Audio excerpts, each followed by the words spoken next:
Hey guys, I can already see that it looks a little bit better. It looks a little bit better. You guys, I cannot even describe to you the nonsense that just happened a couple of seconds ago. Like I even tried to get my mic up and I as soon as I pulled it, it t- went off of the desk and just fell off. Like so there's no mic. So I'm talking into my my computer because it's just ghetto. It's literally ghetto. I'm actually going to do this one thing though.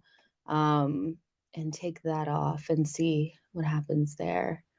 Um but it should be a lot better and a lot clearer and stuff. You should be able to actually see me. I shouldn't be pixelated and looking a mess, okay? But let me know if you guys can hear me because again, I'm talking into my computer and not into the expensive mic that I bought. So, yeah, there we go. Not the best way to start off a stream, but I'm here anyway. I'm here anyway. So make sure you guys like this video, subscribe to the channel. We play Monaco tomorrow in the Emirates Cup, and I am so excited to go to the game, um, because it's at the Emirates, and it's a game that I feel like maybe it'll be the first time that we get to maybe see Rice and Partey play together.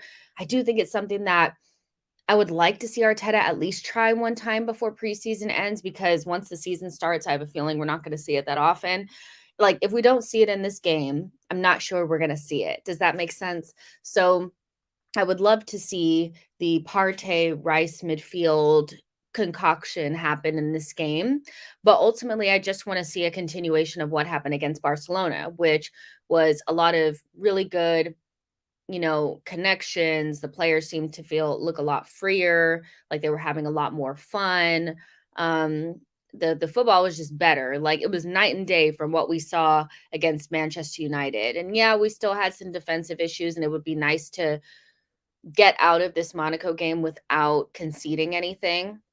But ultimately, I'm just looking for a continuation of what we saw yesterday, or not yesterday, against Barcelona, which was really really nice. I thought, you know, even though it's just a friendly and Barcelona weren't in the best shape, I thought we looked a lot fitter. I thought we looked a lot more concentrated, a lot more belief in what we were trying to do.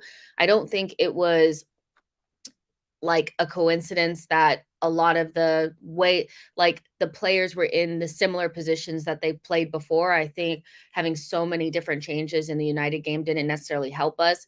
And having Timber and the Zinchenko kind of in that spot, obviously not inverting the same way, but having him on the left and having that same like Gabriel, Saliba, White, with White playing right back and having Thomas Partey in front of them and Trossard, Jesus, and Saka, you had a lot more of cohesiveness in that team.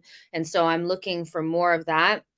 I want to see as close to the starting lineup as possible, especially before Man City, because we know that that's going to be a big game. Or it's kind of like it's a nothing game because it's the Community Shield, but at the same time, it's one of those where, from an Arsenal perspective, if we win it, it means everything.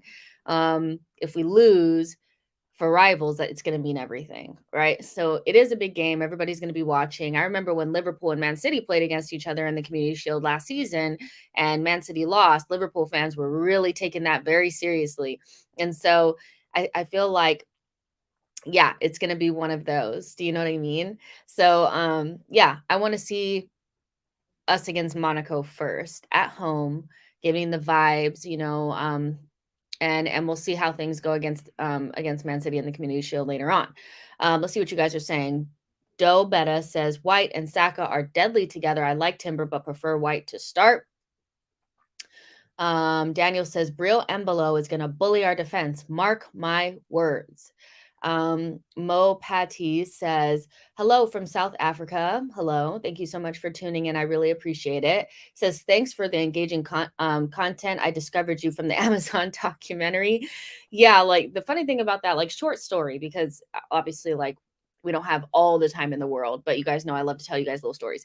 So they Arsenal had reached out and asked me if they could use some of my content for the documentary. And I was like, at first I was like, yeah, of course you can. Like, I'm thinking this is so amazing. Like, of course, like being in the Arsenal documentary is huge. So I was like, yeah, let's do it. but they didn't tell me what clip it was and for what reason. Like, because they're going to use my clip for something specific, and they didn't tell me what it was. And so as time went on, I got more and more worried, and I started thinking about all the things that I had said, because I'm like, they wouldn't put one of my worst moments, like one of my bad moments out there, would they? They would obviously make me look good, right? And lo and behold, they had me in there talking about Aubameyang, and I was like, if you guys were a part of the channel at that point, like, I was catching hell from everybody because I wanted Aubameyang to go, and they didn't get one of my worst clips, but they definitely got me in the Aubameyang has to go situation, and so I was really worried about that. Um, but yeah, like, it was cool to see me on the documentary. It was like, it felt like they knew who I was, which is great. So yeah, I love that.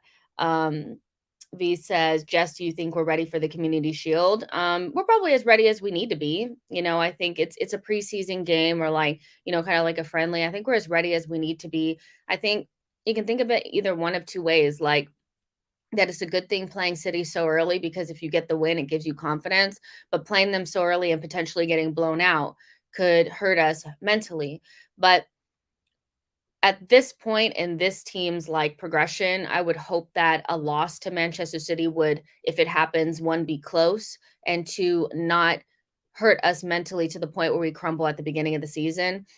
We talked about this the other day, that I think Manchester City beating us at home last season was the beginning of the mental crumble, because it gave them the psychological edge and put doubt in our minds.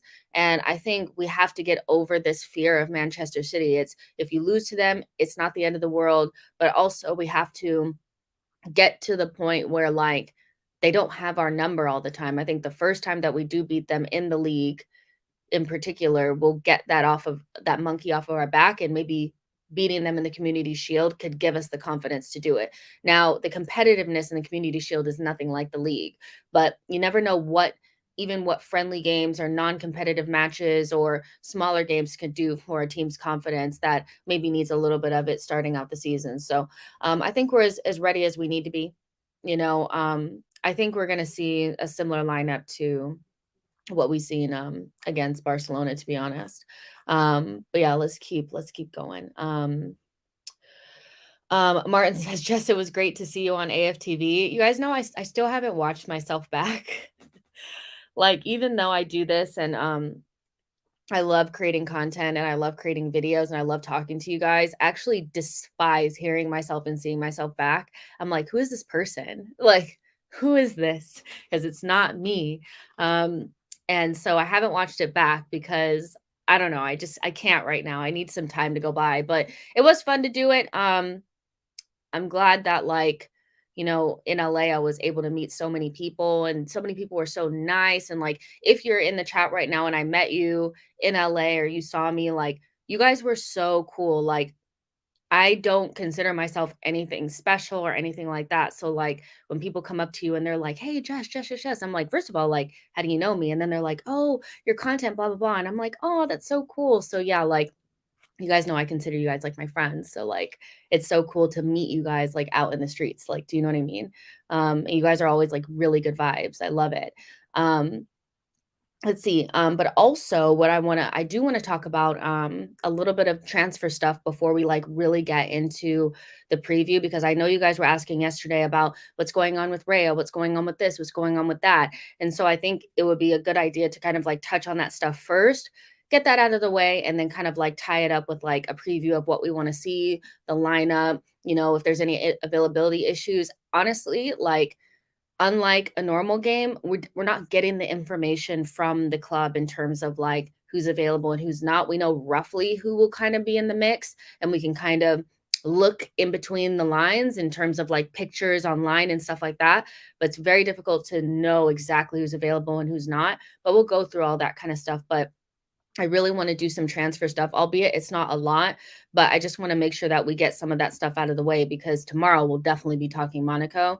Um, and then we have the Community Shield on Sunday. So yeah, there's 159 of you guys in here, which is amazing. Make sure you guys like the video and subscribe to the channel.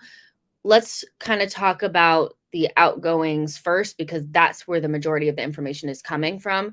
And quite frankly, that's the most important thing right now. I have been going over kind of like our numbers quite a bit over the last couple of days, and there's a lot of players that need to go. I think in order for the squad to make sense, I know that there's this idea like, okay, yeah, we have 25 spots in the squad. So, but I do think it would be very strange if we had so many players that somebody like Tierney doesn't make the game day squad. Now, sometimes that may be the case, but I think when you have so many players where it's not just like the older guy that nobody cares about or kids not making the squad, I think when it starts to become guys that are on 100 and something thousand pounds per week, you start to get into this place where you're like, is this the best use of resources? So I do think a lot of guys need to go. And you guys know I always keep a list on my phone because it's so much easier to like remember because on the spot right now, I've forgotten everything that I thought about, right?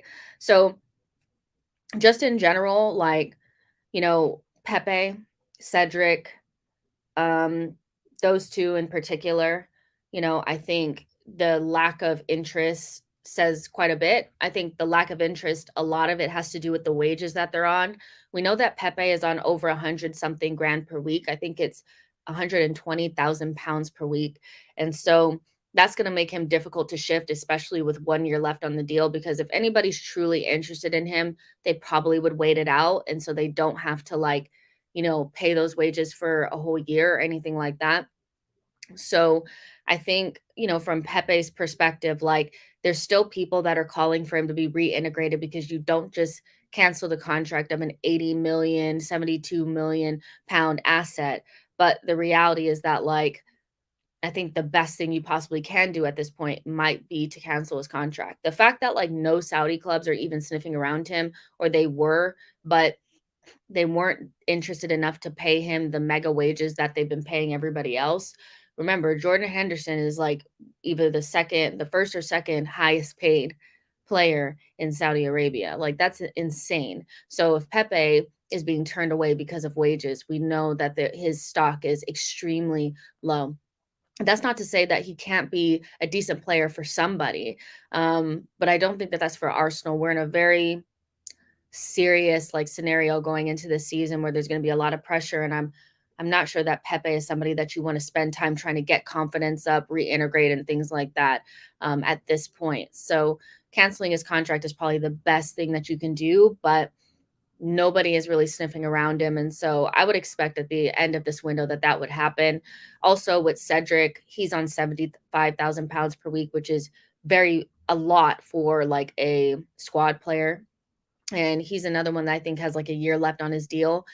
I think we'll end up canceling his contract as well, getting like a nominal fee maybe and just sending him on his way. I think it's significant that as much as Arteta has seemed to like Cedric in the past, he didn't even include him in this like preseason. Once it got to like beyond Nuremberg, they were like, you need to go home, find something to do. So yeah, like Cedric and Pepe, I expect something to happen, but probably like later on in the window, but probably canceling the contracts. Do you know what I mean? Now, getting into some more of like the nitty gritty, in terms of like Nuno, he's just back from holiday. So we'll see if there's any interest in him. Like we knew that there was like light interest in Nuno from West Ham and somebody else. And then he said that he was going to wait for more important clubs. Bro, like more important clubs. Like I think Nuno could be good for somebody, but like the idea that he's going to go to a top club, I think is a little bit I don't know, but maybe if he feels like if he waits to the end of the window and guys have missed out on their number one targets, they'll start to look at him. So we'll see what happens. I anticipate a loan for Nuno as well as Sambi. Sambi is the subject of interest from Burnley, and Arsenal are in talks with Burnley to either do a loan with an obligation or a loan with an option, but like it becomes an obligation when certain um, milestones are hit and things like that, or appearances. And so Sambi is I think would end up at Burnley. I think that's the most likely thing, but it'll end up being some sort of like loan. which I don't think necessarily hurts us because there's other players that we should probably be getting like fees up front for. Also Marquinhos, Marquinhos is somebody that didn't really feature very much after, the MLS game. And he's somebody that is not necessarily somebody that I think is going to have a big part to play this season. I think he was just fine to play in those early stages of Europa League, but anything beyond that, I think it's becoming a little bit of a struggle. And so I don't anticipate him being in the game day squad. I don't anticipate him being here. I think he'll be on a loan as well. It's just a matter of who wants him. I don't know if he made the best impression at Norwich, not like he was a bad player or anything like that, but I don't know if they were impressed with him enough. I think if they were really impressed with him, somebody would have, came in for him at this point. So, those players I anticipate going on loans, not playing a role in the team, and I think that's pretty much fine. The total for like Marquinhos, Nuno, and Sambi is somewhere around 30 million. So it's not like it won't be devastating if we loan them for another season. Yeah, like I said, there's other players that we need to be looking to move on. But yeah, those three I anticipate loans for. Lucas says, I saw some Burnley journals saying Sambi is not a priority. That kind of goes against some of the things like more prominent journalists have said, but that could be they Burnley have also gone out and bought quite a few players and have left Sambi on the shelf. I noticed that as well. Like usually your priority is the players that you go out and get first. And we know that they bought a couple of midfielders. They bought that really good young goalkeeper as well. And so they've kind of left Sambi on the shelf for a little bit. So maybe he isn't as big of a priority as maybe people have made it out to seem, but it would seem as though like there is something there for sure. 100%. James Bond said Nuno waiting on PSG. The funny thing was is that as soon as that link came out, it was immediately like rubbished by like a couple of really well-known French journalists that were like, they are not looking at Nuno, which is kind of funny. Daniel said, companies should be jailed for that Sambi recommendation. He really needs to come and get him. Like, let's be real. You sold us a dream. You said he was the next Yaya Toure, and he was nothing like Yaya Toure in any sense of the word. And I think Sambi is a talented player, but I don't think he's good enough for Arsenal. And so, yeah, it's a rough one. Those two didn't really work out. Like Nuno and Sambi didn't work out. I think they were pretty much. I would say Nuno for sure was a punt. We only spent like 6 million on him. Sambi, I don't know if you can call at that point and like where we were spending like 30 million on Odegaard, 25 million on Ramsdale, 50 million on Ben, you would say that 20 million on Sambi is somewhere in between a punt and an investment. And it hasn't quite worked out. So you would imagine that you'd want to loan him out and for him to look good enough for somebody to want to purchase him for a certain amount. Like you don't want to lose money on Sambi. I think for the money that some of these midfielders are going for, pretty average midfielders are going for 40 million to Premier League teams. And so for us to not make a profit on Sambi, I think would be strange. But at this point, it wouldn't be strange because he hasn't looked good. But if he were to play under company, do a really good job, then I think you could ask for something similar. But it's all contingent on how good he looks because quite frankly, he's been very hit and miss. Amon says nobody wanting our players is so annoying. I think about this a lot too. Like, this is a big window for sales in terms of like, the transfer team. And, we know we can buy players, but can we sell players? And, looking at other teams being able to shift, their dead wood for so much. And like Saudi Arabia being so, like, I think what's a red flag to me is that like, neither Saudi Arabia nor lower level Premier League teams are interested in our players. And that's where the money is. The money is really in those two markets liking your players. And so Saudi Arabia, I can kind of understand because they're looking for a certain profile.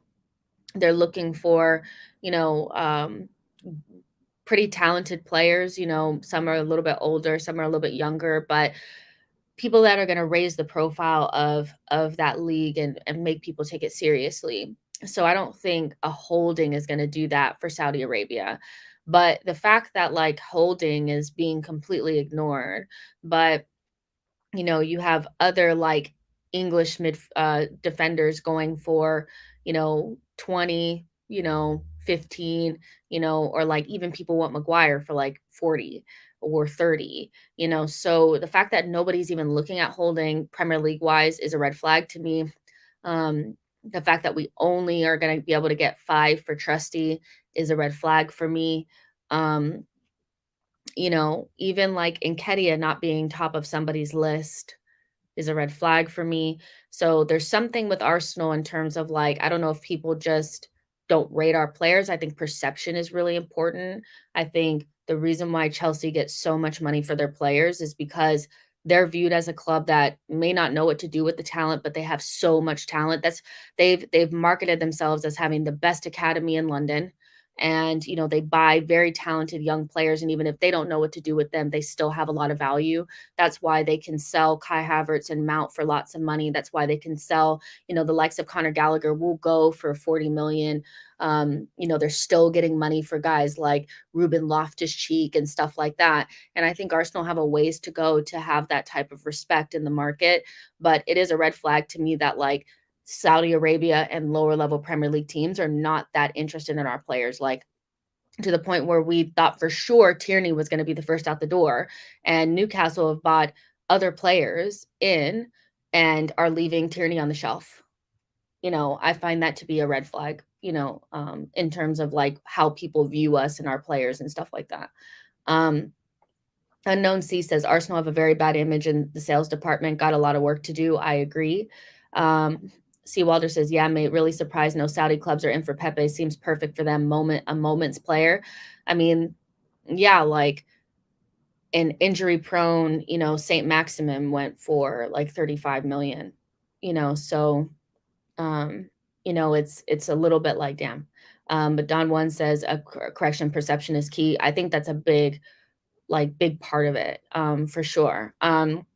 So those 3 kind of stood out to me, and then you have the bigger ones. We know that we've already sold, Mari for, like, 5 million, and we sold Xhaka for 21 million, which is a good start, and then Trusty is gonna go to Sheffield United probably for about 5 million, and then you have the likes of, like, Balogun, Turner, Patino, Holding, these guys that are still kind of like a question mark on whether or not they'll go, or how that's going to pan out.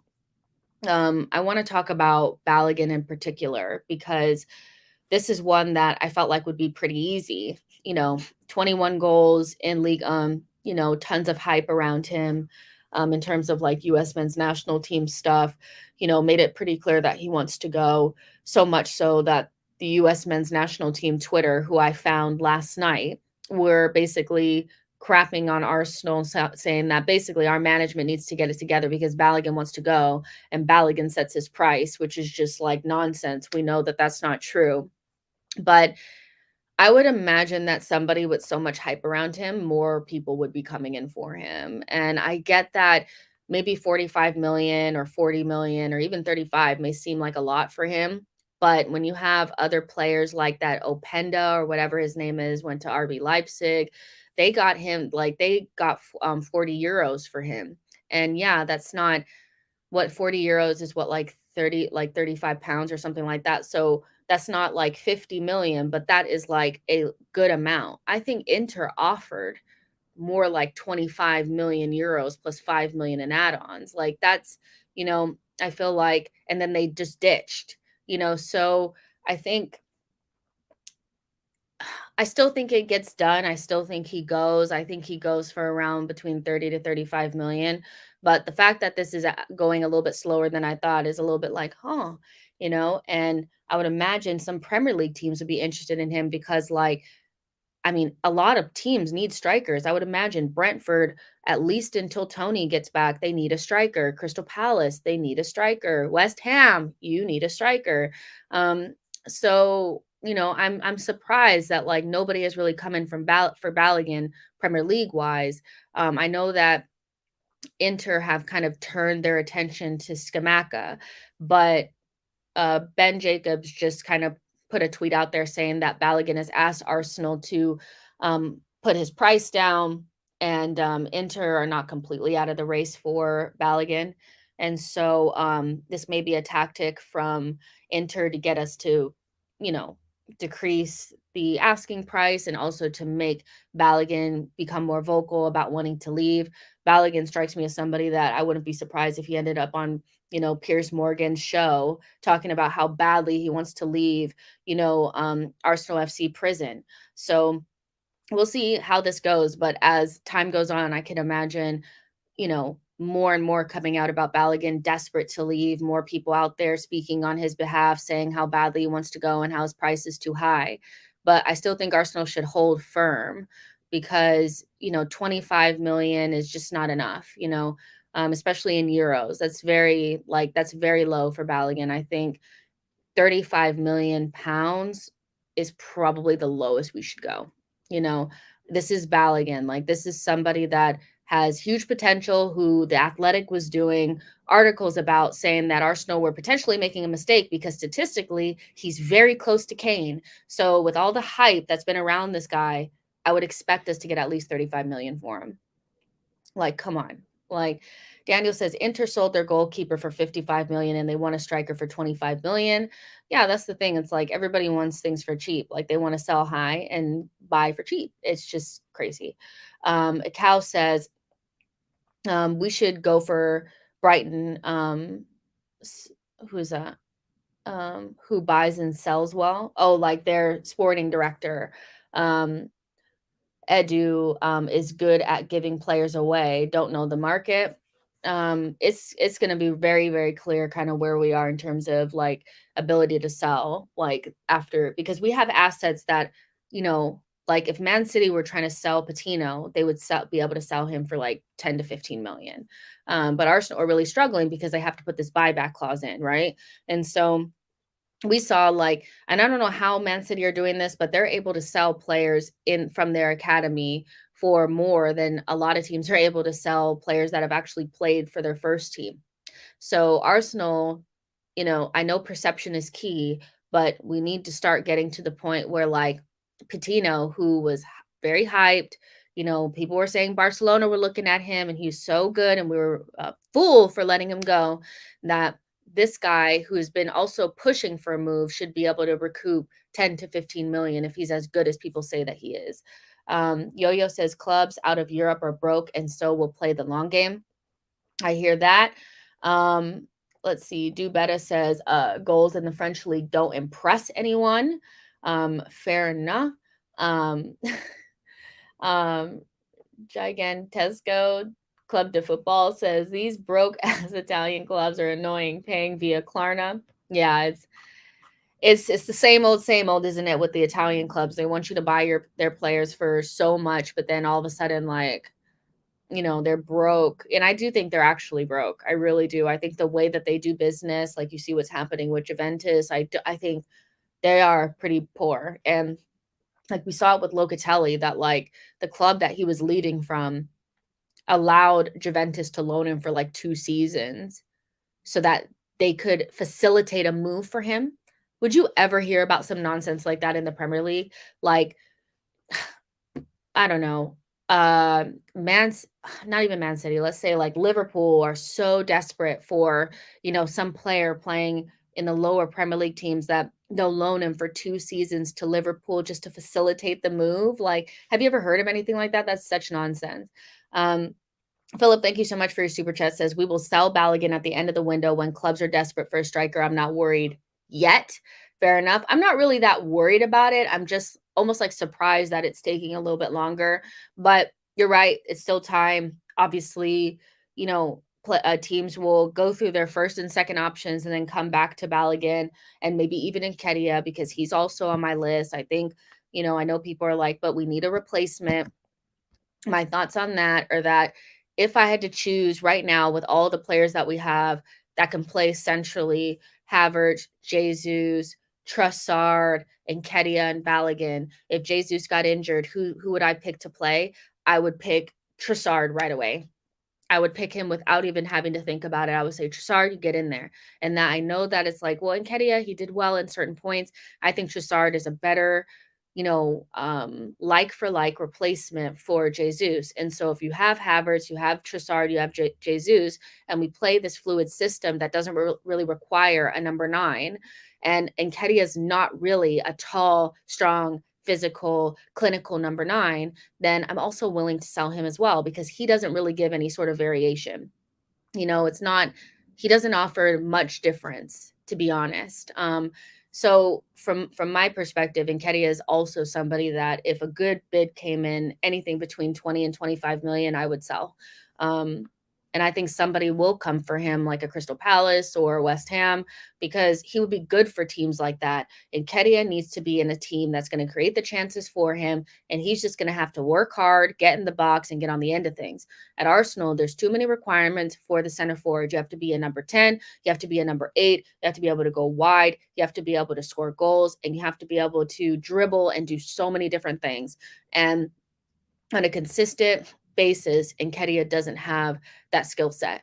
And as soon as we bought Havertz, I became a lot more like pessimistic about Nketiah's chances in the team because I think he will get minutes there too. So he also is somebody that I think potentially should go too if a good bid comes in, for sure. Let's see. KE says, please allow Arteta to experiment. The minute things go so south, fans will be asking why he has no plan B. No, yeah, I get you. I don't know if you're saying like Eddie is a plan B, or we need to be like, we've seen what Eddie can give. I think we're pretty clear about what he offers and what his level is. And so I'm not saying that like, Arteta can't change things up and switch things up. But what I am saying is that, like, if a good bid came in for Eddie, I would take it. And the variation in our center forward options actually doesn't come from Nketiah. It actually comes from Havertz, which is interesting. Aman says, especially if Kudus comes in, then Eddie and Balogun have to go. And that's the thing, for anybody else to really come in, not Raya, but for anybody else to kind of come in, these two guys, like, they probably have to go, at least one of them. So yeah, people are talking about incomings. I'm like, you guys, we really need to get going on these outgoings for sure. Ivy says, Trossard, boy, look how sharp he's been in this preseason. He could play central, he could play left 8, and he can play left, left wing. He's so good, and I would want him to get the minutes. If Eddie were to be next man up, I would actually put Trossard in front of him and let him have those minutes. I think in preseason, he's actually shown what he can do. Clock Orange says, if we do not sell him, we keep him, sell him to Brentford. We can also get Tony from them. Everybody's talking about this Tony stuff. To be honest, you guys, like, there's just certain players that I can't even imagine in our team. And Tony is one of those. Like, can you see Arsenal, like, signing a player that, like, openly went on a podcast and said that, like, Arsenal wouldn't do anything if they didn't get a real striker? Like, I really think Tony strikes me as somebody that wouldn't be interested in coming to Arsenal because he has that old school feeling about Arsenal, that they're not serious and stuff. I actually see Tony more as like a fit for like a Chelsea or something like that. I get a vibe that Tony is not the type of player that would come to Arsenal, even if we were the only ones interested. I just get a vibe from him. But I mean, everybody's talking about it. It's never been a real link. It's never been anything that, has ever been spoken about by anybody reliable. It's been very much a fan-made connection, or link. And I just don't see him at Arsenal. I see a number 9 coming in, but I don't think it'll be Ivan Toney, if I'm honest with you. Solomon says we should get at least 40 million for Balogun. We should get quite a bit, but at the same time, as the window goes on, like people are saying, like, then they'll figure that we'll be more desperate and we'll take a lower fee. And if we do want to bring others in and these guys have to go, then yeah, it'll kind of force Arsenal's hand a little bit, because right now we literally can't bring anybody else in until we sell. Like, let's see. Michael says, Tony and Mikel sounds like a dressing room nightmare. You know how you just get a feeling about certain players that they just wouldn't not because Tony is not a great player. I actually really enjoy watching him. I think he's really entertaining. I think he has a lot of roundness to his game. Like he can hold the ball up. He's physical presence. He can pass the ball. He's great on dead balls. Like in terms of, remember when we said that we need somebody that can do penalties and dead balls? He would be perfect for that.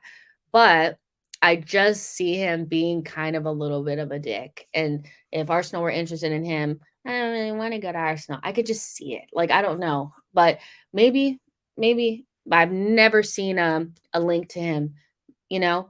So yeah, but in terms of like outgoings, there's still a couple of more. We kind of just talked about Balogun and what's going on with him right now. Like Inter are out of the race, but Ben Jacobs has just said that they're not completely out of it. Like basically, if Arsenal lower their price, maybe it could probably get done. But he's not the first one. Ryan Taylor and Ben Jacobs have both said that Arsenal need to lower their demands because nobody is going to pay that. Nketiah, he's kind of on my list of somebody that could potentially go, but if he stayed, I wouldn't be surprised. And then you have Turner with links to Nottingham Forest. They are also interested in Dean Henderson, but the reason why they're interested in Matt Turner, I believe, is because they feel like the deal is easier to get done because it'll be cheaper.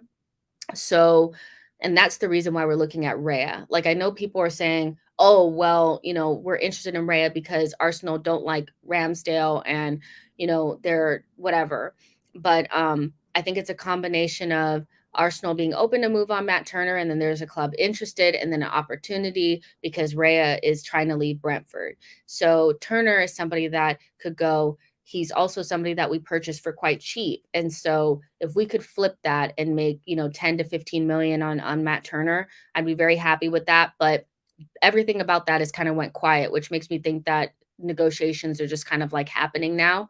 And then you have Holding, who was subject of interest from Besiktas. I think their deal for Lianco actually fell through. And then I haven't really seen anything else about that since then. Remember, they put in a 2.5 million euro bid for Holding and it was rejected. Yeah, I mean, that's pretty much where we are with Holding. Like teams are offering us 1 million for him, which is less than like what we even paid for him. Because remember, he was like famously only 2 million pounds or whatever. So with Holding, he'll probably be at the last minute, but he's firmly out in the cold.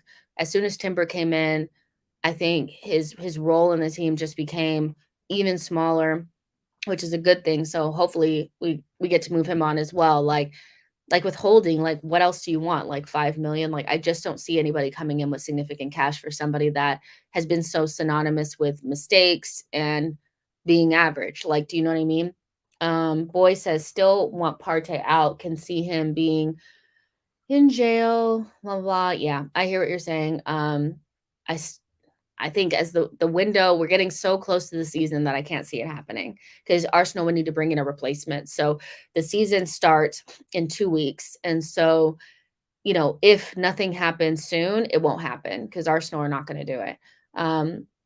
It's just the season starts and you can't move Party on. Like there's just no way. Unknown C says, Jess, do you think Arteta's got the ruthless needed to get AFC where it needs to be? Seeing signs of it at times, Abba and Ozo, but also see players that just should not be there. I think it's yet to be seen. I think he's ruthless with who he wants to be ruthless with, and he's too nice to guys that he likes. I think, El Neni and Holding have been around for too long. I think you can have good guys in the team that are also good at football. And so this idea that we have to have these guys in the team, I think is a little bit of a fallacy.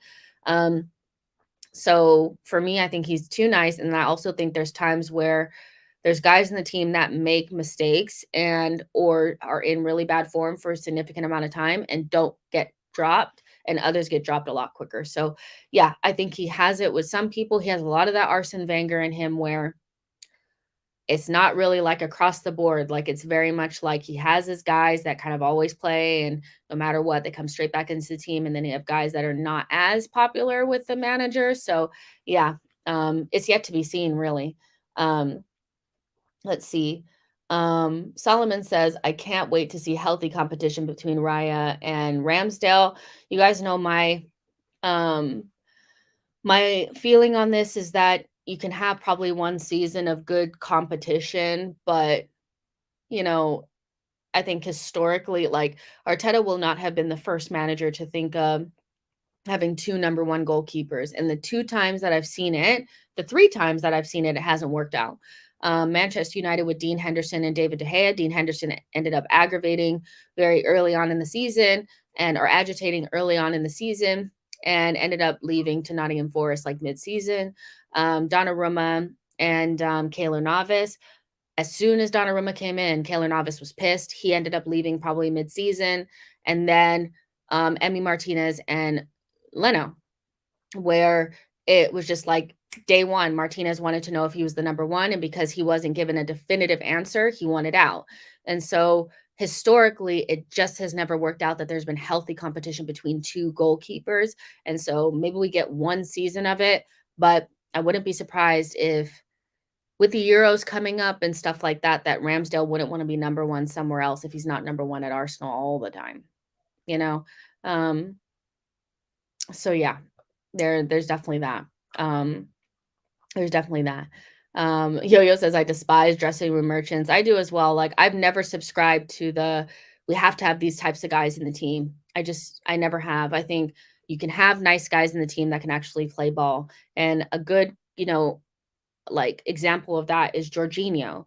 Jorginho is obviously a nice guy and has a lot of the El Neni thing about him, but he's actually good and provides legitimate experience that is, like, good for us.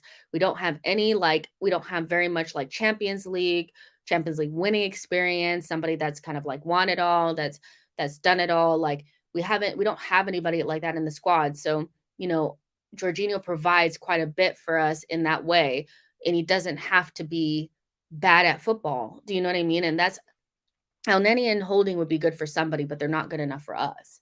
So yeah, it's just not something that I've ever been, like, a big fan of, but yeah. So there you go. But there's 289 of you guys in here, which is amazing. Make sure you guys like the video, subscribe to the channel. I just wanted to do a little bit of an update on, like, what was going on with the outgoings and potential incomings, and people are asking about Mohamed Kudus. His transfer is coming because he has been out of Ajax's preseason training for like 4 days now, and they've also just signed Borges, I think his name is. Why am I want to call him Will Borges? Why am I trying to call him Will Borges? Is that his name? Probably not. Probably not. Let's see what his name is. Carlos Borges from Man City. Again, another player that's like barely really played for City that's going to go for a decent fee. So Carlos Borges is going to sign for Ajax, which he probably is a replacement for Mohamed Kudus. And so we'll see where he ends up going pretty soon. Remember, Manchester United are interested in him. Brighton are interested in him. Arsenal and Chelsea are also interested in him. And so I think that probably the clubs that have the best chance are the ones that play in Champions League. Because I think one of the, hiccups with him and Brighton was non-Champions League. Obviously, Chelsea can probably offer him more playing time because, like, from an Arsenal perspective, he comes to Arsenal, like, he really has to back himself because the person that he's going to be trying to beat out for a position is probably the most unmovable person in that starting 11, which is Bukayo Saka. So if he wanted more playing time, he could go to Chelsea. They probably would pay him more as well. Or he could go to Manchester United, which I'm not sure that Anthony is really that nailed on for them. I think if they could find somebody a little bit better, they would play them there. So um, I think it's a pretty open race, and he could, in the next couple of days, there'll be an Orny bomb saying that he's going somewhere, maybe Arsenal, but at the same time, you have to remember that, like, Arsenal have players that got to go. And so soon they'd have to go because if they're looking for a replacement and they've already secured their replacement, then that means that they're ready to sell Mohamed Kudus, and Arsenal don't seem like they're ready to buy him. So don't be surprised if he ends up somewhere else, you guys. Like, I could very well see that happening where even though they said we were interested and we were trying to buy him, that because outgoings took a little bit longer, we ended up missing out on somebody. Chelsea has sold so many players that I feel like they're probably in a position where they could jump on it the quickest. It's just a matter of if he's maybe willing to wait for us to get things in order. Um, and some players are just not patient. So we'll see. Um, but like I said, don't be surprised if he ends up somewhere else. Um, Also, Chelsea are really interested in Olise. And so it really depends on where Chelsea envisioned playing Kudus, because I was talking to some Chelsea fans and they were like, well, he can play attacking mid. So we're probably buying him for attacking mid. And I was like, well, I mean, you have Nkunku there, so the I don't know if that's necessarily how your midfield is going to work. If you buy Caicedo and you have Enzo, you have one spot for a number 10, and Kudus, is that actually what you're buying him for? I would imagine you're buying him for the wing, because you're also looking at Olise, and Olise is also on the wing. So it depends. It really just depends. But I wouldn't be surprised if he ended up somewhere else. But if he ended up at Arsenal, that'd be great. It really would be. But enough of the transfer talk, because we're almost like an hour in, and I do want to get into a proper preview for tomorrow's game. I know it's not a serious game, but I want to see us like really gear up for the season. And despite like the actual result, I'm very desperate to see those connections and us looking like the Arsenal of last season, despite who's in the team. I think that's what's important for Arsenal next season, is no matter who's in the team, everybody has to kind of be able to play similarly, right? And one of the best players, like best examples of that, is Trossard. I think he's somebody that like looks like he's been playing with us for a long time. Whereas you have some players that kind of step in and sometimes they don't look as seamless as others, right? And so I think it's important for players, despite if they're a starter or not, to be able to play the same way, and they're not to be like a huge drop off. So that's what I'm really looking forward to see tomorrow.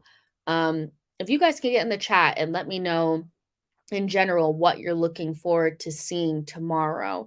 Is it a certain amount of goals? Is it a clean sheet? Is it certain players playing? Is it certain combinations of guys playing? Is it a different formation? Is it, let me know what you guys are looking forward to seeing, or you want to see Arteta try, because in preseason everybody has a different agenda, and mine is definitely wanting to see Kivior, and like an example would be Timber, Kivior, Rice, and who else do I think is going to play a good amount of minutes? Let's just say those two. Kivior, Timber, and Vieira coming in, and nothing really looking different. The vibe still being the same, the connection still kind of looking the same, despite new guys coming in. That was one of our biggest kind of like hiccups last season, was that when we had too many changes, it just didn't work. When we had like one, it was fine, but like two or three, it started to look real jank. And so that's what I really want to see. If you guys were here yesterday, one of the funniest things was like we were talking about people's jokes and jokes not being very good. I have another one. Is this it? Farteta sucks. Is this it? First of all, are we 12? That's it? Farteta sucks? Wow. Let's try again. Oh, the jokes are terrible. But also, I'm just going to ban you because you're just spamming the chat and nobody wants to hear your bad jokes anyway. Let's see.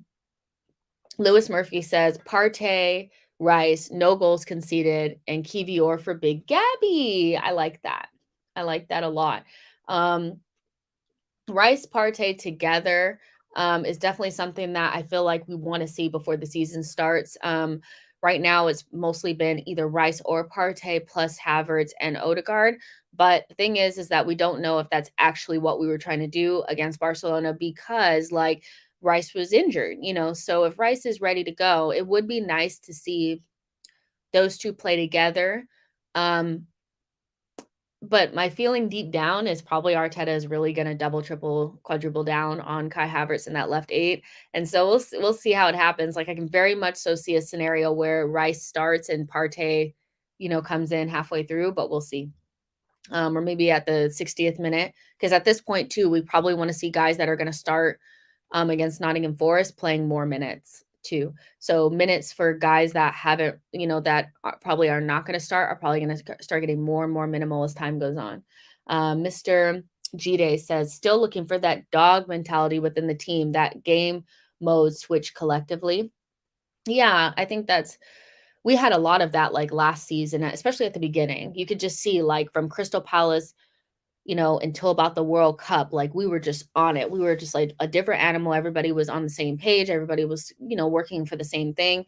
And I thought we saw some of it against Barcelona, but there was still some mistakes that need to be cut out for sure. Some of that could be just like not playing holding because obviously you came in and like the goal, like it was just so a typical calamitous like holding type goal. It was like, what the fuck, Oh, excuse my language, but you know what I mean? It was like, what the hell? Um, and then there was, the free kick that was not great. It's hard to see, like, whether it was hard for me to really judge whether or not I felt like it was a Ramsdale mistake or just a freak accident. I'm kinda leaning more towards 70% freak accident, 30% maybe Ramsdale could have done better. And then you had that first one, which was like a ran through the midfield, ran past everybody, and just passed the ball into the box, and they got an easy shot, which we've seen a lot of that last season too. So, Mr. Keep Change says ESR and Tierney need to start. Yeah, seeing ESR and Tierney a little bit more might be a good thing. I don't think we're completely out of the woods with either one of them in terms of potentially leaving, just because, like, if a big, like, what I would say is that there's certain players in the team that if a big bid came in, they still wouldn't be sold, right? Um, but I do think there's players that maybe the club thinks like if a big bid came in, that we could still survive without them. And I think the two of them are probably on that list. But I would like to see ESR a little bit more in the left eight. I thought he was really good against Barcelona. I thought, obviously the team kind of ran out of steam, so we didn't get to see him like in the full vibe of it. It would be nice to maybe see instead of Havertz start, maybe ESR start with the starters. And then Kieran Tierney, I thought he was good against Barcelona. What I would say is that because we don't change our defense as much, I don't know if I would want to see him play too many minutes because I really want to get the feeling that like Timber, right, Timber, White, Gabriel, and Saliba have that thing going on because if that's who's going to start in the Premier League, those are the guys who needs to play the most amount of minutes. But yeah, Tierney maybe not start, but some minutes for sure.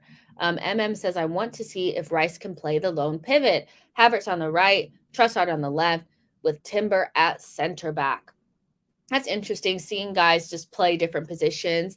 Rice, I think he can play the lone pivot, but as we saw, like it took Thomas Partey a while to figure it out. Like, and he's taken to it really, really well. And when he's on it, he's one of the best in that position. But we ask a lot of that player, and because Xhaka is not there, is you're asking even more of that player. If you noticed against Barcelona, we didn't even invert that much, so it was really Thomas Partey kind of like on his own. And I think because we were playing Barcelona as well, like because they're not as much of like a physical presence like Premier League teams end up being, it kind of worked out for us. But yeah, Rice, it's going to take him a minute to get used to the intensity that Arsenal play at, the way that we play. I mean, I'm sure at West Ham, they worked hard and stuff like that, but I wouldn't be surprised if he went home on the first day and was like, damn, this is different. Cause he mentioned it several times that everything that we do from like, the chefs to the physios to everything is about excellence and winning. And so it's gonna take him a minute to learn that 6 role by himself. It is. He was playing with Souček, basically sitting in front of his back line, would get sometimes, like, go forward, but it's a completely different role. A lot of his attributes can be moved over to that role, but it's gonna take a while, I think. Havertz on the right, that's an interesting one because he's left-footed, he could cut in and do the business, so is he left-footed? Am I making that up? Did I just make that up? Hold on. I feel like I made that up. Now it's gonna bother me. I need to know if I made that up. Or did I just like, sometimes you say things and you're like, damn, did I mean that? Um, yes, he is left-footed. So he could cut in from the right, and Timber at center back would be interesting. Let's see what else you guys are saying. Emmanuel says, yes, he's left-footed. So everybody's like, yeah, yeah, yeah, yeah. Okay, great. Michael says, I want ruthlessness in front of net, like 6-0 vibes. Last year's Emirates Cup was perfect. That's when we were kind of at our peak. And what I will say is that um, one thing that, something that people were telling me, like non-Arsenal fans were telling me that I would kind of was like, no, you're just, you're just jealous, blah, blah, blah, is saying that we peaked too early. And, I think we peaked really early in the season, like maybe in September. Like that was as good as we were going to be playing. We never really reached those heights again.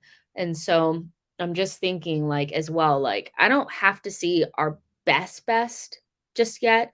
6-0 would be great, but, like, I definitely don't wanna see us at, like, our as good as I think we can be. I wanna see us be able to beat Monaco pretty easily without having to go 100%, and last season, like, we were at 100% from the moment that Gabriel Jesus stepped on the pitch against Nuremberg in the second half. From the minute that happened, we were, like, on it, and so I would like to see, like, a big score line and all that kinda stuff, but what I don't wanna see is us playing as good as we possibly can. We need to peak a lot later in the season. Um, Mr. G Day says, yet to see Rice and Partey together on the field. Hope we see a little bit of that combination tomorrow just to see the outcome. I agree. Um, I wonder if, like, I know Arteta probably doesn't operate like this, but I just wonder, like, if he's seen so many people say that Rice and Partey, Rice and Partey, Rice and Partey, that he just won't do it just to be an asshole. Like, do you know what I mean? Just saying. Uh, so Iman says Ramsdale, Partey, White, Saliba, Gabriel, Rice, Odegaard, Trossard, Nelly, Jesus, Saka would be my lineup if we try to fit players in. Well, hold on. Ramsdale. Oh, so playing like Partey in that, playing Partey in like the right back position and like next to Rice, and then Odegaard, Trossard in the left 8, and then our usual front 3. That's a good lineup. Trossard in the left 8 is definitely something that I wanna see again. It's definitely something I wanna see again. But I just love Trossard so much. He can, like, do no wrong as far as I'm concerned. Somebody's saying Ryan Taylor update. Austin Trusty is set to join Sheffield on a permanent deal, from Arsenal. Fee is 5 million as reported yesterday, viewed as superb business as US men's national team defender was identified following a consultation with Colorado Rapids, owned by KSC, and was valued at $1.5 million. So that's even less, that even changes it a little bit more, in 2021. So let's see, $1.5 million to pound. Yeah, we paid like 1.1 million for trustees. So we made a little bit of a profit. I wish we could have made a little bit more, but it is what it is. Like, so he's pretty much gone. So yeah. Balogun, like we already said, is asked to leave or asked to put the price down, blah, blah, blah. We already kind of talked about that. Mr. G Day says ESR, Mike, my words will be can't see the rest. Daniel says Jorginho is going to start. I don't know if he will, but we'll see. Clock Orange says we need consistency, Jess. We need to be solid every game. Fair enough. I mean, that's a good point. Mulukin says our players need to learn from Man United players like Bruno and Anthony. Dark art is needed. I'm just gonna be honest. Like, the idea that Arsenal don't do dark arts is kind of like a fallacy. Arsenal do dark arts better than a lot of other teams. We like to waste time. We do the the cynical fouling. Have you noticed how many times Ramsdale and Gabriel go down? And Gabriel Jesus and flop on the ground. We do dark arts. Trust me, we do dark arts. We do them. Sometimes they work, sometimes they don't. But Arsenal, we love a roll around. We love to hold our ankle and stop the game. Ramsdale loves to stop the game by going down because they'll always stop the game for a goalkeeper. Like, we do them. And Ben White as well. We do them, trust. 100%.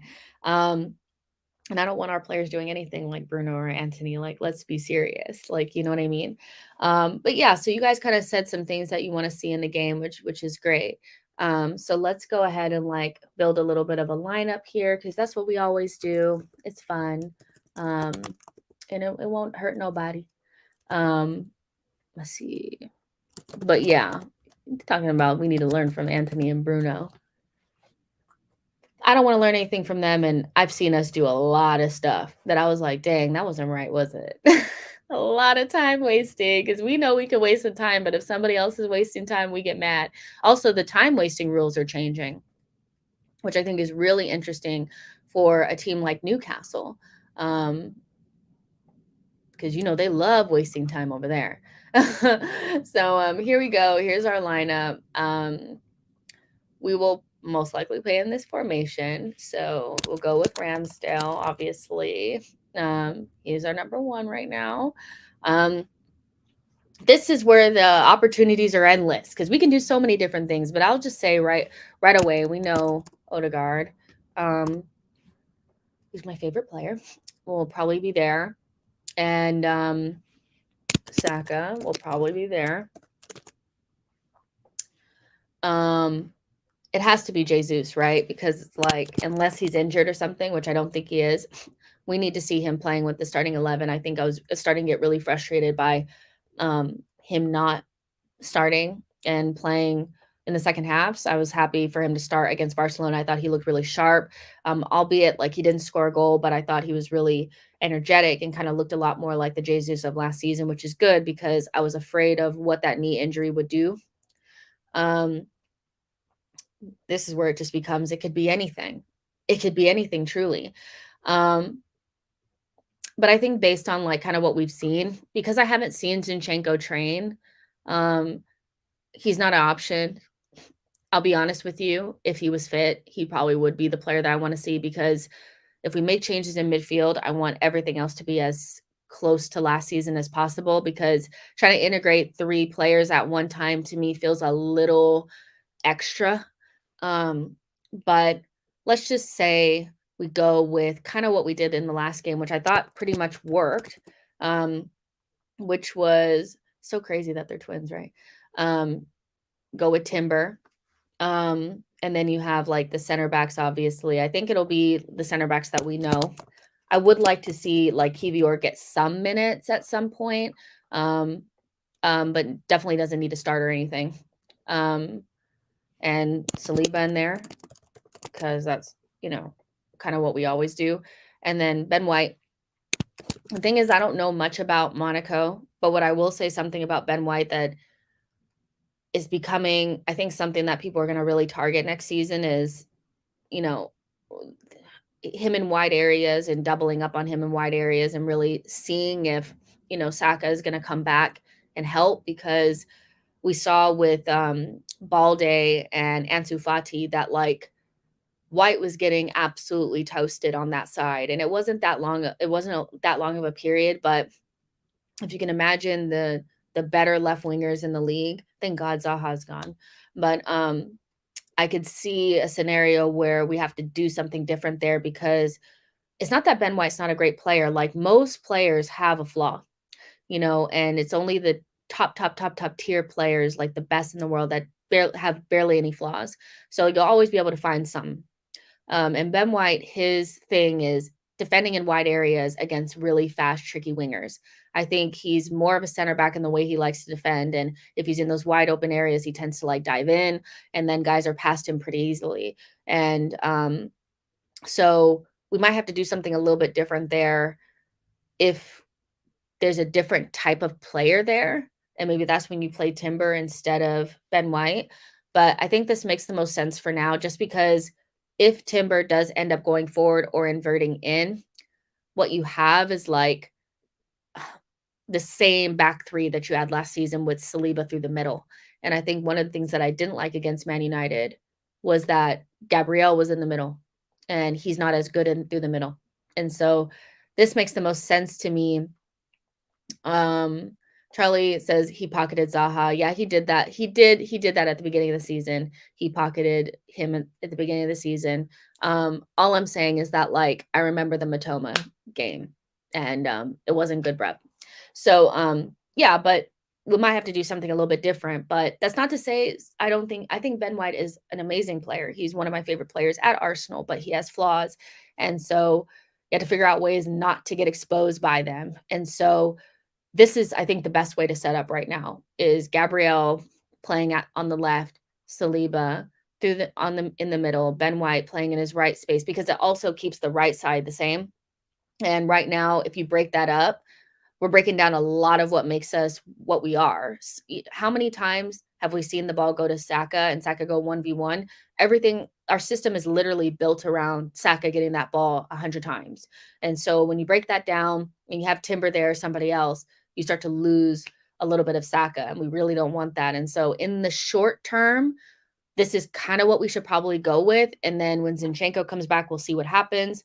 And then the thing about it is like with Partey, if you play Partey, then the player that's inverting has to be on the left because that's where Zinchenko comes from. And Partey tends to be more on a right side bias. He doesn't do a lot of the left hand side. He does more of the right side. Zinchenko does the left hand side. But if you play Rice, Rice tends to lean towards the left. So then whoever's inverting has to be on that side. So you have to keep that in mind for sure. But if it's Timber either inverting or going up and down the left, that makes the most sense to me. Boy says White was only suspect defensively either side of that game against Man United where he got carded in the first 20 minutes against Rashford. But I think, again, like he got carded because like he got exposed kind of early and then he did one of his like, how Ben White does, pull somebody back, trip somebody, and so I think it's not that often. Like I'm not saying it's going to be like every single game. I'm saying that there's just certain wingers that I think Ben White struggles a little bit with and certain scenarios, but it's not every scenario. So White can play. It's probably like 90% of the games Ben White is perfect for. You know what I mean? Charlie says White can't play with Holding. You can see he doesn't trust him. Nobody can play with Holding. That's just the truth. Amon says Partey inverted, Rice in the 6 with Trossard and Odegaard as 8s. That's a good way to get Partey and Rice in there together. And again, like if you want to have Rice, but then also like invert on one side, like you probably want to invert on the right. And without Zinchenko, I think we lose a little bit of buildup because Timber is great on the ball. But there's a difference between like the way Partey and Zinchenko help us build up and the way like Timber and Rice like to be on the ball. And so we saw that against United where we kind of lost every like bit of our buildup without either Partey or Zinchenko. And so, yeah, you could put Partey on that right-hand side and, you could play Gabriel, Saliba, and White and then have Partey on the right inverting, and then you can have Rice as well. Mr. G Day says Holding stresses me out. He stresses everybody out. Trust. Johnny says White and Saka were overused last season. That's why they kind of went off in the second part of the season, maybe. Potentially, yeah. Like you have to have another option. But what I will say is that like I think what's most important is figuring out what we're going to do in midfield and securing that first and then working on other things because really our defense needs more depth, but we don't need to change it that much. And up top, we don't need to change anything that much. I think because Xhaka's gone, we're forced into kind of changing things in the midfield. Not forced, but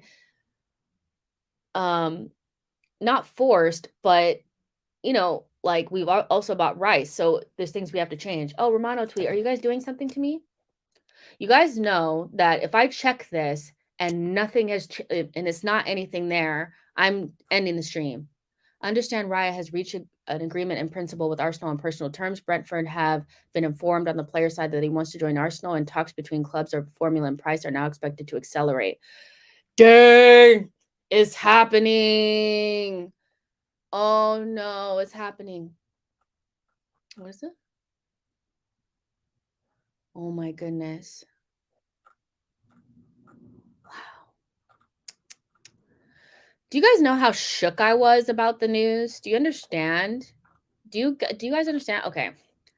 I need to just tell you guys straight up. Straight up. Just keeping it real. Keeping it real with you guys. So and then we're going to go back to it. When the the Raya news came out, I definitely was very like shocked. Shocked to the point where like I just couldn't. I was just sitting there staring at my phone like, "What is this life? Like, I don't understand what's happening."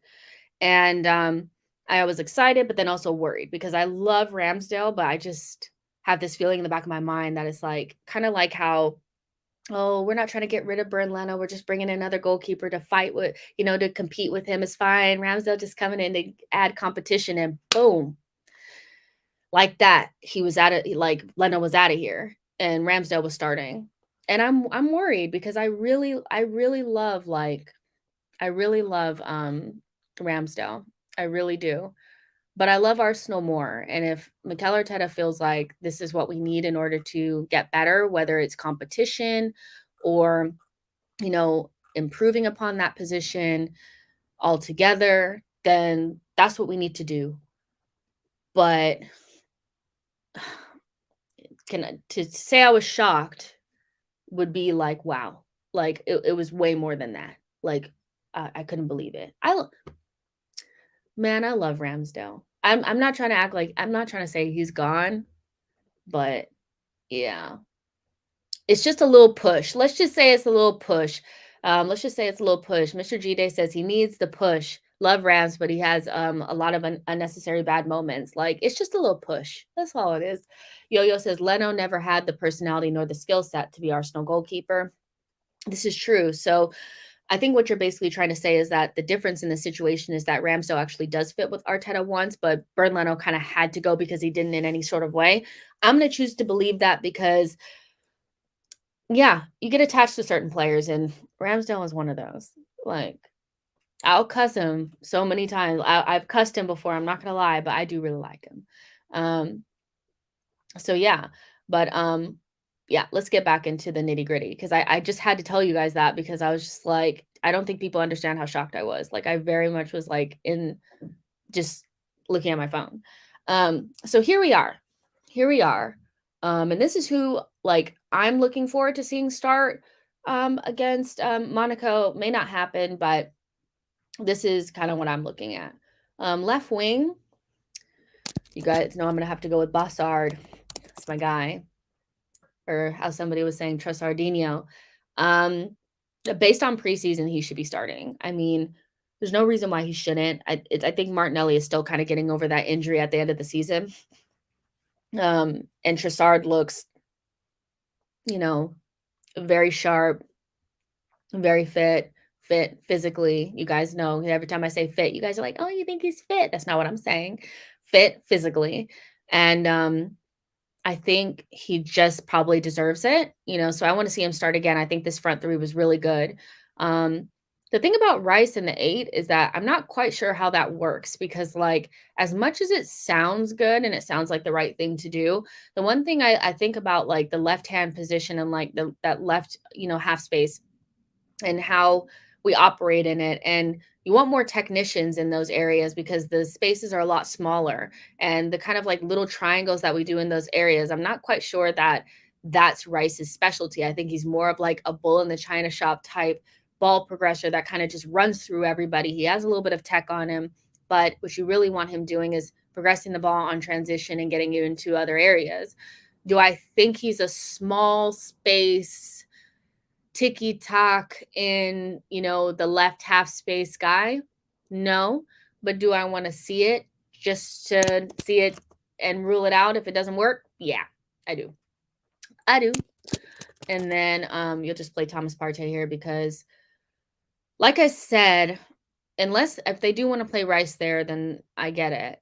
But the last thing I kind of want is like, first of all, and also when you look at this left-hand side as well, like we can also see that we're breaking up a lot of things here. So even though this is what I want to see, I do anticipate Havertz playing in the left 8 just because that left-hand side had already started building up those connections, and I'm not sure Arteta is going to want to break it up. But this is kind of what I want to see against Monaco to start off with. I just want to see it and see if it works. We do I do think that this is something that we could see in some games to make sure that we're not getting overrun. Maybe games that we don't feel like we're going to have as much possession, like against Man City, so we can play on transition a little bit more. But ultimately, like This is not a midfield that I think we'll see a lot, but I still want to see it, just because I'm really curious, and everybody else wants to see it as well. So yeah, but yeah, Rice in those small half spaces, trying to do tiki tac with Trossard. I would love to see it because I'm not sure that that's his game. Samuel says Trossard can play on the left wing, number 9, attacking midfield, number 8. He is going to be pivotal next season. Yes, and he's not here to like just be a bench player. Like he's literally here to like take things over. I love that about him. Emmanuel says we will likely have Partey, Trossard, and Mo in the midfield, then Martinelli, Jesus, and Saka up front. I don't know, Um, what about Havertz, Emmanuel? What about Havertz? Is he just did he just start in the left 8 position in every single game just because? Like just for shits and giggles, or is it something that we're just doing? Like, I don't know. Um I don't know. I mean, Arteta did say that he was looking at this as a part of his plans, and I kind of believe him because sometimes I do believe what Arteta says, but sometimes I'd be thinking he's lying. Michael says, I think Havertz starts left mid, and I think he deserves it, honestly. He hasn't really done much to be dropped either, and I thought he was playing really well against Barcelona, and I would have liked to see him stay on, but then I also liked what I saw from ESR too. So, this is what I would like to see, but to be honest, what I think we'll see is something a little bit more on the lines of this. And depending on how, Rice is, you'll see him. But like the issue with Rice playing instead of Thomas Partey is the fact that Rice wants to be on the left. And unless he can change his game a little bit, his game really is more geared towards the left. But you could still do what you're doing and move Timber to the other side. It's a little bit different, but it's pretty much it's similar still. You could just move Timber to the other side and Gabriel will be left back, but not really. And you just invert from the other side and let Rice play because we did spend 100 million on the guy. So, midfield looks weird without Xhaka or Partey. That's going to take a while to get used to be honest. But yeah, you just move everything else over. But yeah, like maybe we'll see this as well because this is what Arteta tried to start off with, even though it didn't work. See, Walter says options galore, which is the most important part, is that we have more options than we've ever had before. So yeah. Look at this. Benching Partey, benching Declan, you're a troll. I'm not trying to bench anybody. Tony says home debut for Rice, Timber, and Havertz. I didn't think about that, Tony. That's a very good point. This is the first time this team will be playing at the Emirates. So you're going to debut your new and shiny toys, aren't you? So yeah, this is probably what we're going to see. That doesn't mean Partey won't play, but I do think that this that makes a little bit of sense. I think that makes a little bit of sense. Saksham says Havertz are going to prove haters wrong. I mean, I just thought he was quite good against Barcelona. Nothing spectacular. Like I'm not saying that he put in, a Ozil performance or anything like that. It wasn't that. It was just you could see that what Arteta's trying to do with him in that position. And the combination between him and Trossard worked really well. And that's the thing that I don't really see with Rice as much because I've never seen him do it before.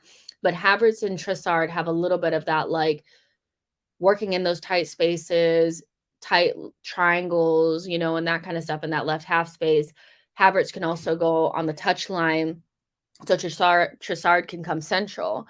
Where I struggle with Rice being in that position is I'm not sure that he had like that's his game. So we'll have to see how things really how they work out. Samuel says Jesus was arguably our best player last preseason. Trossard is undoubtedly our best player this season. He must definitely start in the Community Shield against Manchester United or Manchester City. The thing about it, you guys, is that Trossard is not he's not somebody that I think gets scared of occasion because he's a little bit older. What I want to see against Manchester City, and obviously we'll talk about this later, is a lack of fear. I think we always look toothless and like we're on the edges of making a mistake against Manchester City. And so, Trossard is somebody like, remember in the League Cup or the FA Cup, we went out to Manchester City and we had like that rotated squad. Trossard was the best guy out there. We had just bought him. He had never really played with us before. And he played in that FA Cup and he was probably our best player. And maybe if he had been playing with better players, we would have got a different result. So I do want to see more of Trossard. I really do. I'm desperate. Somebody said she's back. Edward says we're beating Monaco 5-0, hopefully. Johnny says you call Arteta a liar. Yes, I do. Like, not even in a bad way, but we just know he'd be lying. Why are you always lying? When we talk about media train, that man is media trained. Nora says, Jess, thoughts on potential vice captains. The leadership group is probably going to change this season because Holding will be out. Other guys will be out. But my initial feeling on the leadership group, not necessarily vice captains, is that it'll be Odegaard, Declan Rice, Jorginho, Gabriel, and Jesus. That's my feeling. I think that will be the 5 in the leadership group. So yeah. Ivy says, Arteta, please stop lying. He does be lying. He be lying. Like he really does. Not Zinni because he's too. Zinchenko, I love him. I really do. But he's a little too much. Do you know what I mean? And I don't necessarily think he's a leader. I think he's more of a cheerleader. That's gonna sound bad, but it's the truth. So yeah, but I think that I did Partey and Rice earlier. But this is what I think we'll see. But what I want to see is Partey and Rice together. So I'm on your guys' team, I promise. But this is what I think we will see is something a little bit more similar to what we've seen against Barcelona, but with Rice in there because, like Tony said, you want to show off your shiny new toys at the Emirates for the first time. And so I'm hoping for a big score line. I'm hoping for a clean sheet. You guys know, like, that's a big thing for me is we're giving up way too many goals and it's just annoying. And so, yeah. And just more of the starting 11. And then when guys come in for it to kind of feel and look the same. That's important. I think. Saint says it's OD. Then Gabby, it's OD. Then Gabby Rice can wait. Prime Henri says, man's all huddled out. I actually don't want to see any more huddles. I'm so serious. Like those huddles were giving me the ick. I was like, stop doing a huddle, man. And like when Odegaard was like, can you stop? I was like, damn, that's rough. He was like, that's enough. Like you're doing too much. Adam says we have options galore this season. Mikel really has the ingredients. Now we will see if he can cook. Like we hope he can. Exactly. Let's see. I saw a good little question up here too. About stocks. Does somebody say something about like stocks? Like who do you have stocks for in next season? Jacob says City do huddles. Yeah, they do huddles, but we were just doing them too often, too much. It was just the most. At a certain point, it's like just play. I thought somebody said, who do you have stocks in next season? Oh, Charlie says, who are you buying stocks on this season, Jess? If you're talking about like Arsenal players, like and who I have stocks in, Vieira. I am Team Vieira. I've had stocks since last season. It's been hard, but I'm holding on to them. Stock is low, but we're going to be up at some point. And Kivior. Those are my 2 guys that I'm holding stock on. Like they're so good to me. Like I watch their comps to remember that they're great players. They just need more time. So yeah, Kivior and Vieira for me.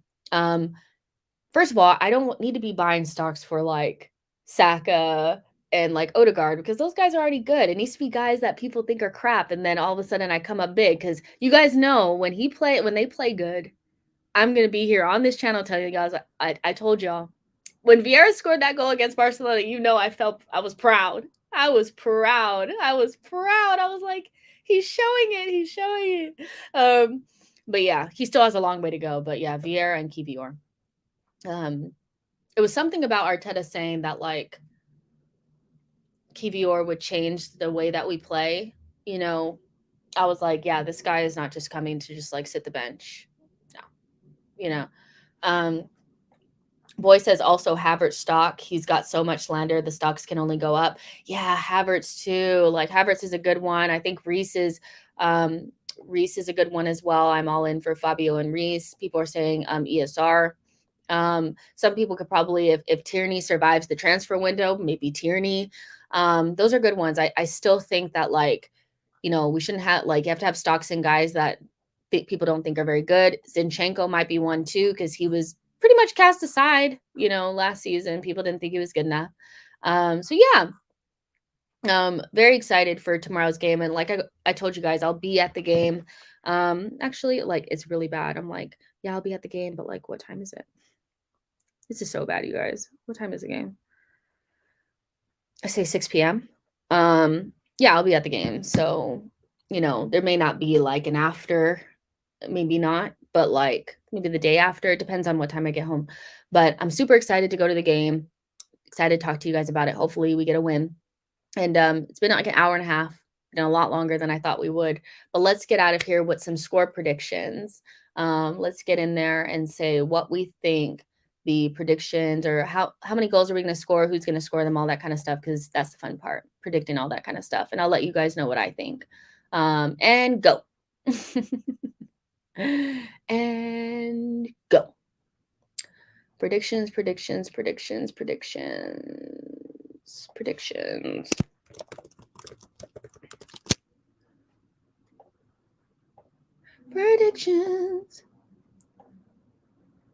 Oh, some big score lines. Tony says 5-2. Charlie says 22-0. We were doing a Bayern. Fair enough. Mr. G-Day says 3-0. Unknown C says 5-2. Boy says 3-1. O'Malley says 3-0. These are big score lines. I like this. DR says 3-0 loss. Damn. Harsh. Holdini Gunnar Legend says 3-1 Havertz, Jesus, and Bassard. I love that. Jacob says 4-1. Clock Orange says 2-0. Akram says Arsenal win 2-1. Charlie says, yeah, 20-0. I remember that one. La Volpe says 4-1. Aman says 4-1. Lots of big score lines. Michael Kawashi says 7-2. Havertz Hattie. That'd be crazy. My goal is for like, if we know Havertz played well, if there's no fail comps. And so my goal for Havertz is every game that he plays for there not to be any fail comps. That's my thing. Edward says 5-0. Jerome says 4-0. So we got some really big score lines. Edu Gaspar's Grill 5-1. Don 1 says 3-1. So my score prediction is 3-0. I'm going to go with Saka because he always scores, Trossard and Havertz. And yeah, like I said, clean sheet because I need that. But yeah, you guys, there's 300 of you guys in here, which is absolutely amazing. Thank you for being patient with me while I've sorted the internet situation out. I know it's not ideal, but like things happen, but thank you guys so much for being patient. Make sure you guys like this video, subscribe to the channel, get in the comments afterwards and let me know what you think. We'll do some sort of review after the game, obviously. And yeah, I'll see you guys in the next one. Bye, guys.